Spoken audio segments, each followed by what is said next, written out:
This is Jilliana Ranicar-Breese, and I'm here in Lewes with Catherine Smith.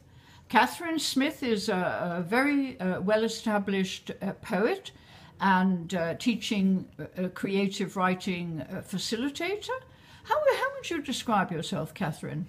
Oh, well, part writer and part teacher, I would say. At different points in my year, I think of myself more as a writer, and in other parts of my year, I think of myself quite firmly as a teacher during term time. But over the summer holidays, I've had a lovely hiatus of being able to write more, which has been great. And do you perform any of your poetry? Yes, I've read and performed my poetry at festivals, at the Royal Festival Hall, at various music festivals. In London? Yes. Oh, wow.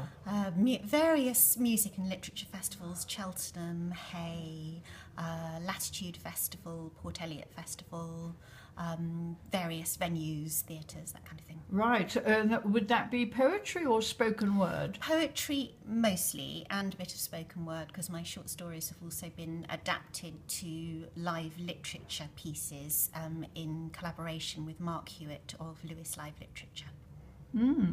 So you're obviously well known in Sussex. Have you, well, of course you've travelled to the Hay Festival. Have you travelled abroad at all? To perform? Yes. Or no, to read? No, I haven't. I've performed at the Edinburgh International Book Festival as well. Right. That's as far north as I've got. But no, it's all been United Kingdom so far. And do you have an agent, or you do all this yourself? No, I don't have an agent, because for poetry there isn't really enough money to justify the agent taking 10 or 15%. Right, right. How many books, how many poetry books have you published? I've published 3 full collections and 2 short collections, 2 pamphlets and 1 full collection of short stories. Ah, you didn't bring them today? I've got some poetry books with me today. Oh, well, we can take a look at them. Okay. I forgot to. One of them is. Oh, very good. So that's just the first hold one. it up. Let's have a look. That's the first one. So The that's Butcher's The Hands. Butcher's Hands. Gosh, why have you chosen that title? Because one of the poems is called The Butcher's Hands, and it's an observation of a young boy in a butcher's shop, and a new sales assistant in my local butcher's, Richard's, in Lewes. And So it's based on a real person? Vaguely based on a real person, a kind of, Poetic lot licence. of poetic license, a bit of a composite character, but I just became fixated with his hands. I like hands, Really? I like studying hands. Okay. Why? I don't know, I think hands in a way tell you more about a person than faces. That's true, that's true. You can tell working hands, manicured hands. Yes. But also the shape of hands as well. I find the shape of hands and Are you size into of hands. palmistry, perhaps? No. Not at all. I don't know anything about palmistry, but I just like hands as objects, I think, as artefacts. I find them quite You fascinating. don't collect hands? No. Oh. Perhaps I should. You could put rings on the hands. I could. Yes. Show me another one. So the next one, the middle one, is called Lip. Lip. Gosh, that looks rather intriguing. It looks a bit like a murder mystery. This is the cover was designed by a photographer. Yes, a very interesting cover. Yeah, and what he did, he took text from the poems and he wrote out the words in loopy red writing and then onto a screen, and then he projected the screen onto this young woman's face. This is a young woman called Sidonie, who was a 6th form student at the college where he lectured in photography. Right. And I just wanted, I knew for the cover I wanted a very strong woman's face, so I didn't want any makeup. I wanted a girl who was beautiful without makeup. And I think Sidonie she's got amazing blue eyes and she's got this incredible mouth. She's got this incredible strong mouth. So that's just what I was after. Why is it called Lip? It's called Lip because, well, let me read you a quotation from Troilus and Cressida. This is from Troilus and Cressida. Fie upon her. There's language in her eye, her cheek, her lip. Nay, her foot speaks. Her wanton spirits look out, at every joint and votive of her body. So it's the idea of what are women not allowed to say. It's the idea of women being silenced, which intrigues me.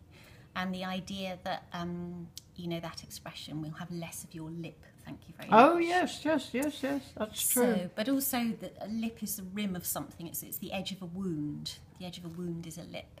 And I realised when I was putting the collection together that the word lip cropped up a lot. So although there isn't a poem called Lip, the idea of lips, human lips, but also edges and wounds crops up quite often. It's quite a recurring theme. There's a famous brasserie called Lip in Paris. Is there? Did you know that? No, I must go. L-I-P-P. Oh, okay. That's where all the politicians go. Okay. And the next one? The next one is otherwhere.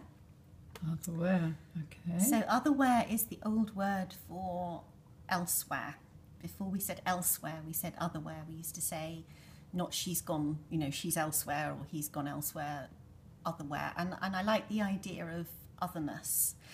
And this collection, I guess, was exploring my inability to be Zen, to practice a kind of Zen, mindful, that idea of always being in one place, you know, being totally committed to the moment, which I find incredibly difficult. I'm always somewhere else, so I'm always you elsewhere. Mean you're not in the now? I'm very rarely in the now. Really? I'm usually in the then, or in the somewhere else. I've got a kind of... You mean otherwhere? I am other than myself. I'm in other places. I'm mentally otherwhere. The poem that inspired it really was a dear friend of mine has epilepsy, and she had a major grand mal attack, and she did give me permission to write about this. And what was really striking for me was that she was physically in the moment. I called the ambulance. We were waiting for the ambulance. She was becoming very agitated and distressed. She was in pain. Not Bernadette, was it? It was, yes. Oh, and very small world. Yeah, and she was very out of it. She was very other. And we'd just been discussing the Greek gods, and we've been discussing how how Greek gods played and made sport with human beings, and basically played with them and distressed them and tortured them. And that struck me as being very apt at that moment. It was almost as though some horrible, spiteful, immortal presence was torturing her and playing with her. Gosh. So that was where that poem came from. And then I realised that the other poems, there was something about a lot of the other poems that plugged into that theme. Right, it's a small world. Right, okay.